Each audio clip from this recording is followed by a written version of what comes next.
बच्चों, अपन ना वो पढ़ रहे थे कि जीव और समष्टि है वो पढ़ रहे थे। ये जो ऑनलाइन क्लास बन रही है ये आपकी बन रही है 12th बायो के लिए।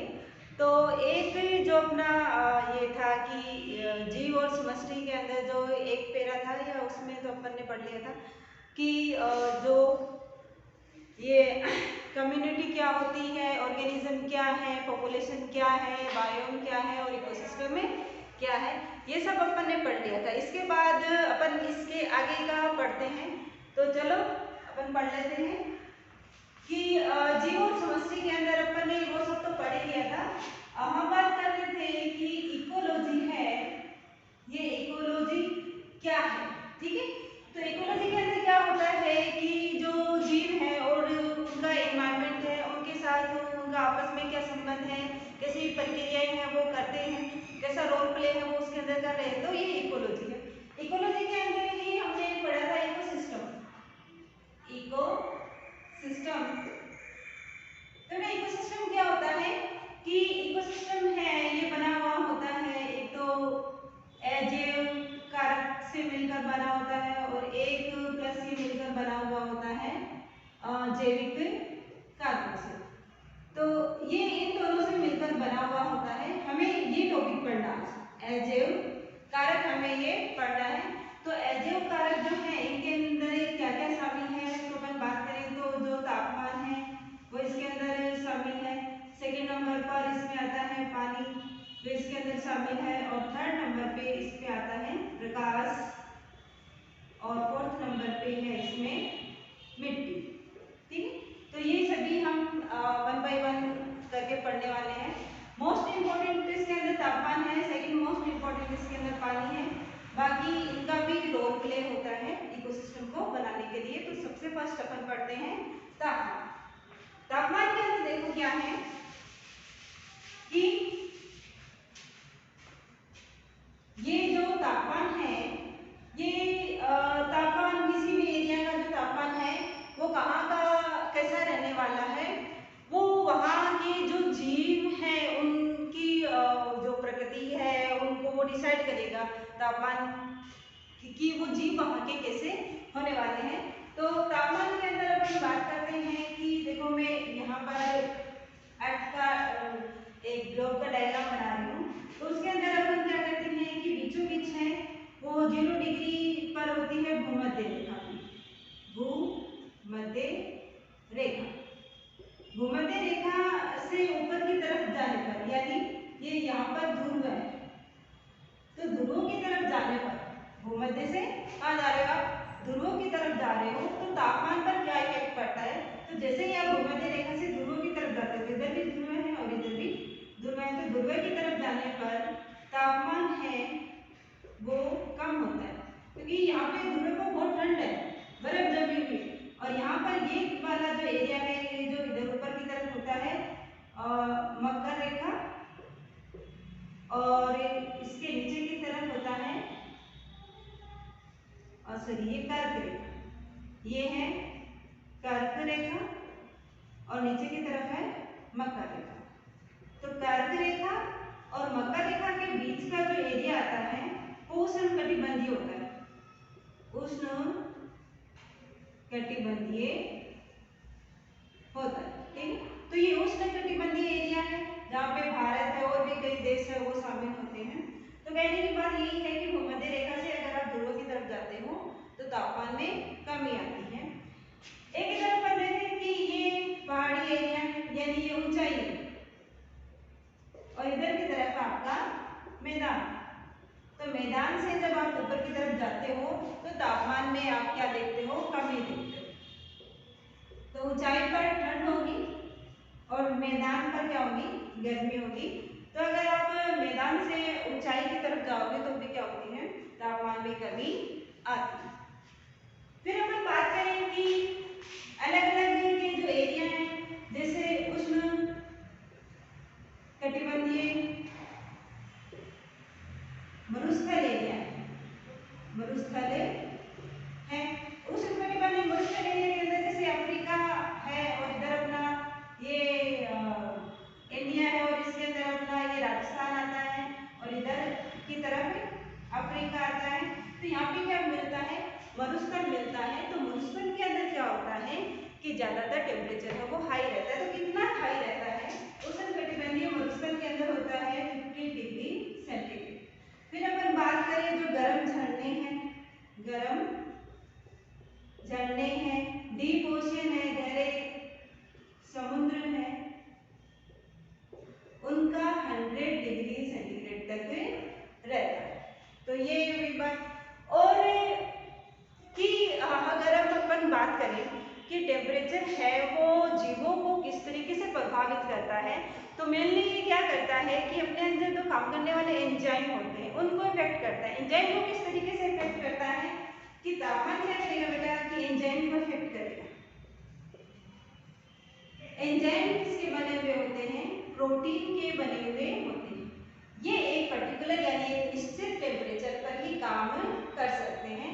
तो जो एंजाइम है, अगर 0 डिग्री सेल्सियस से अगर तापमान था और फिर अपन 100 डिग्री सेंटीग्रेड तक तापमान है वो बढ़ाते हैं, तो क्या होता है कि इसके अंदर कुछ मतलब कोई तो ऐसे होते हैं जो 25 डिग्री सेंटीग्रेड पर ही काम करते हैं। अगर आप इससे कम पे रखोगे एंजाइम को या फिर आप टेम्परेचर बढ़ा रहे हो, तो ऐसे में क्या होते हैं यहाँ पे आके तो ये इनएक्टिव हो जाते हैं, यानी कम तापमान पर तो इनएक्टिव रहेंगे।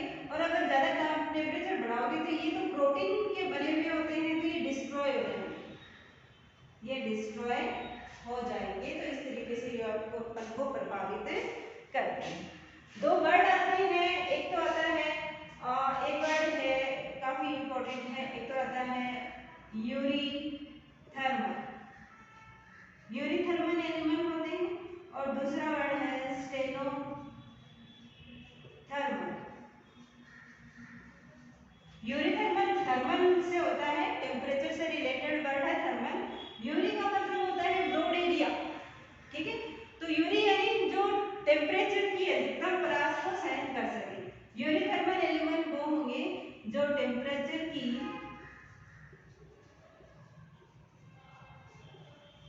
अधिकतम परास को सहन कर सके।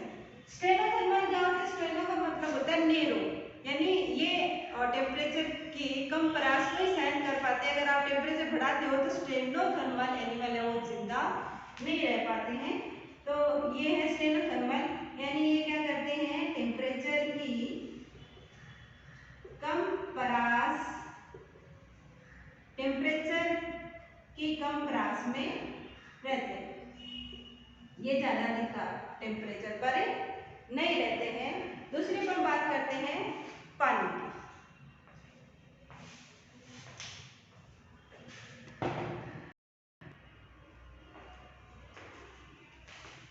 पानी के अंदर क्या है कि पानी के अंदर तो ओरिजिन हुआ है लाइफ का। तो अपन ये सोचते होंगे कि पानी के अंदर जो रहने वाले जो मछलियां हैं और भी कई जो जीव जंतु हैं उनको तो पानी से कोई प्रॉब्लम नहीं होगी, लेकिन होती है। किस तरीके से पानी उनको प्रभावित करता है कि पानी का क्या होता है कि जल का एक पीएच होता है, ठीक है, और इसके अंदर इसकी लवणता यानी नमक की मात्रा होती है, लवणता होती है। पानी का क्या होता है संघटन होता है। तो लवणता है बेसिकली क्या होते हैं कि जो नदियों के अंदर तालाबों के अंदर जो मछलियां रहती हैं वो समुद्र में आप उनको डाल दो वो मर जाएंगी। तो इसमें क्या होता है कि वहाँ जलीय जो स्थलीय जो जल है उनके अंदर लवणता की जो मात्रा है वो कम होती है, और समुद्र के अंदर जो लवणता की मात्रा है वो बहुत अधिक होती है। तो उनके अंदर जो प्रासरण अंतर प्रासरण वाली जो प्रक्रिया होगी तो उस वजह से वो क्या होगी कि फूलकर वो मर सकते हैं। तो इसके अंदर लवणता की अगर अपन बात करें पानी के अंदर, तो जो स्थलीय जीव है, स्थलीय जीव स्थलीय जो जल है और उनकी जो लवणता है वो होती है 5 पीपीटी। पीपीटी का मतलब होता है पर पार्ट्स 1000, ठीक है, लवणता को पर पार्ट्स 1000 में मापते हैं। और समुद्र का अगर अपन देखें तो समुद्रीय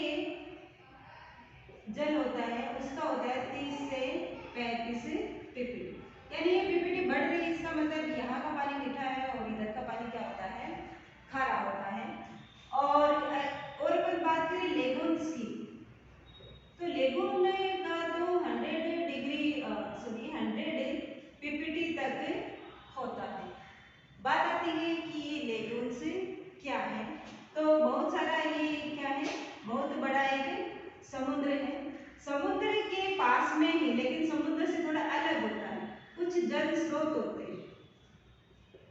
जैसे ये थोड़ा सा गड्ढा बनकर इसमें पानी भर गया है, तो ये क्या होते हैं, ये जल स्रोत होते हैं जो अत्यधिक खारे होते हैं, जिनकी पीपीटी है वो 100 पीपीटी तक भी हो सकती है।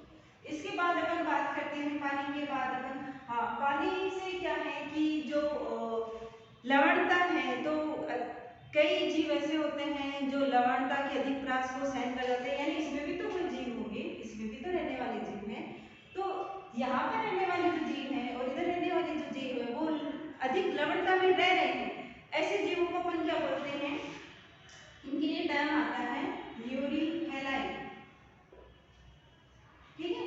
और जो इसमें रह रहे हैं, जो कम प्रास को सहन कर सकते हैं, लवणता की कम प्रास को, उनको बोलते हैं स्टेनो हेलाइन। हेलाइन का मतलब लवणता से ही होता है, तो ये भी हेलाइन में क्या होते हैं, जो अधिक लवणता को सह सके, ठीक है। और स्टेनो हेलाइन क्या होते हैं, जो कम लवणता को सहन कर सके और उसमें रहे। आगे अपन बात करते हैं, इसके अंदर अपन आगे अपना है प्रकाश, तो प्रकाश के बारे में अपन देख लेते हैं।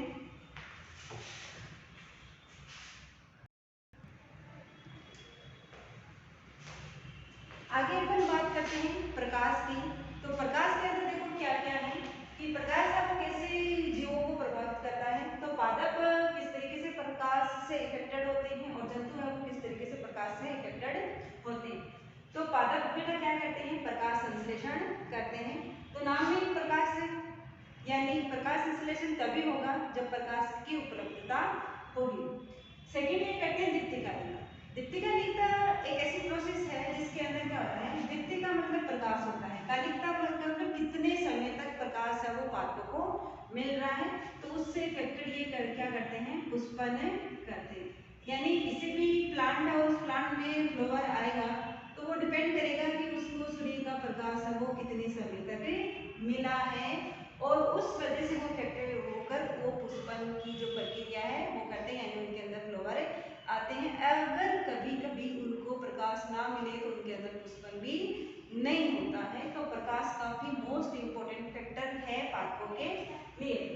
जंतुओं के लिए क्या है कि जंगल में रहने वाले जो जीव जंतु हैं वो चारे की खोज के लिए प्रकाश का उपयोग करते हैं। कई ऐसे जो जानवर हैं जैसे शेर है, चीता है, ये क्या होते हैं कि अंधेरे में अपने जो शिकार की खोज के लिए वो बाहर निकलते हैं, तो उसका फायदा उठाकर कि जो शेर है वो चीता वो नहीं आए, तो जो बाकी के जो जीव जंतु हैं वो क्या करते हैं, जैसे हिरण हो गया, मोर हो गया, और भी जो पक्षी वगैरह हैं वो दिन के अंदर क्या करते हैं, चारे की खोज वो करते हैं। प्रजनन का भी होता है कि अलग अलग ऋतुएं होती हैं और उनके अंदर प्रकाश की मात्रा है वो अलग अलग होती है, तो उस हिसाब से जंतुओं के अंदर प्रजनन की प्रक्रिया है वो संपन्न होती है। प्रवास करते हैं, क्या करते हैं, कई जो जंतु है वो प्रवासी होते हैं, जीव जंतु है जो प्रवासी होते हैं, वो क्या करते हैं कि जब उड़ रहे होते हैं तो उस टाइम पर वो प्रकाश जिस तरीके से किसन किधर है और किधर नहीं, उसकी दिशा क्या है, तो उसको वो संकेत के रूप में काम में लेते हैं। गहरे जो सागर हैं बहुत जो 500 मीटर से भी ज़्यादा तक होते हैं, तो क्या होता है कि ये जिस तरीके से ये सागर है और ये 500 मीटर तक की जो गहराई है वो आ चुकी है, तो 500 मीटर तक वो प्रकाश है वो पहुंच पाता है। लेकिन हम देखते हैं कि जो समुद्र का तल है वहाँ पर भी वेजिटेशन देखने को मिलती है, तो हम तो ये कह रहे हैं कि प्रकाश के बिना संश्लेषण ही नहीं होगा, प्रकाश संश्लेषण ही नहीं होगा, तो ऐसे में ये यहाँ तक ये जो वेजिटेशन है ये कैसे मिल रही है फिर यहाँ पे, तो प्रकाश के अंदर भी 7 रंग की लाइट होती है, तो 7 रंग की लाइट के अंदर जो रेड लाइट है वो यहाँ तक पहुँच जाती है।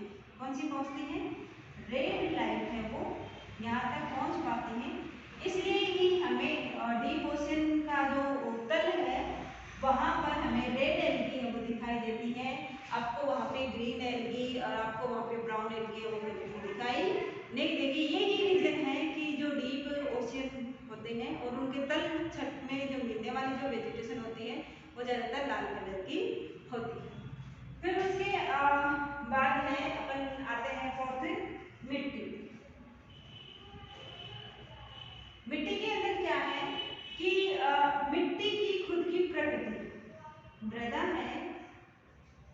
की जो प्रकृति है, मृदा की प्रकृति है वो मिट्टी बनी कैसे है उस पर डिपेंड करती है। तो मिट्टी कैसे बनी है, मिट्टी दो तरीके से बन सकती है।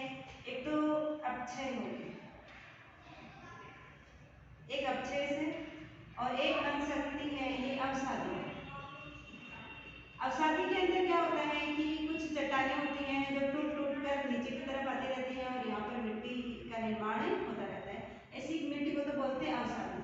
अक्षय के अंदर क्या होता है कि पानी आ रहा है और पानी क्या करता है, यहाँ वाली मिट्टी को यहाँ पे स्थानांतरित कर रहा है, तो पानी के साथ बहकर जो मिट्टी आई है उसको बोलते हैं अक्षय। यानी मिट्टी की जो प्रकृति है वो इस पर डिपेंड करती है कि वो किस तरीके से उसका निर्माण हुआ है। फिर है कि मिट्टी जो है, मिट्टी की कुछ विशेषताएं हैं। मिट्टी की क्या विशेषताएं हैं, मिट्टी की ये विशेषता है कि मिट्टी के जो कण हैं उनकी साइज कैसी है, बड़ी है या छोटी है, और उनका पुंजन कैसा है और इनका संगठन कैसा है। अगर अपन बात करें कि छोटे छोटे कण हैं और पास पास में रहते हैं और बड़े बड़े कण हैं और दूर दूर रहते हैं, तो अगर यहाँ पर बारिश का जो पानी होगा ना तो यहाँ से तो क्या होगा, इसे मिट्टी से बहकर नीचे की तरफ निकल जाएगा। छोटे छोटे कण हैं और वो भी पास पास है, पुंजन का मतलब वो किस तरीके से इकट्ठा हो रहे हैं। तो यहाँ पर बारिश का पानी आता है तो इसमें ये कण क्या करते हैं, इन पानी को पकड़ के रख लेते हैं, ज्यादा नीचे बहने नहीं देते हैं। तो ऐसे ही जहाँ पर भी मिट्टी होगी वहाँ की वेजिटेशन बहुत अधिक फूलेगी फलेगी, मतलब बहुत बड़े बड़े प्लांट होंगे, उनकी पत्तियां भी बहुत बड़ी बड़ी होंगी।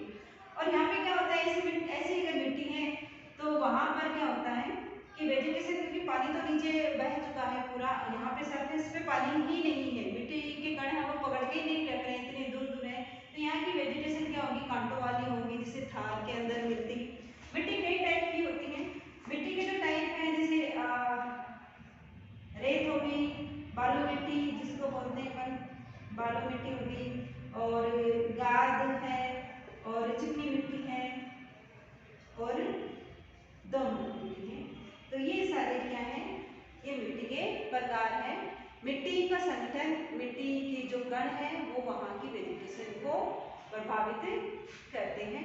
ये आपके चारों जो है जो एजैव कारक है, टेम्परेचर हो गया, आपका प्रकाश हो गया, पानी हो गया और ये मिट्टी है, ये कंप्लीट है। आज के लिए अपन इतना ही पढ़ेंगे, आगे की क्लास है वो कंटिन्यू अपन रखेंगे। धन्यवाद।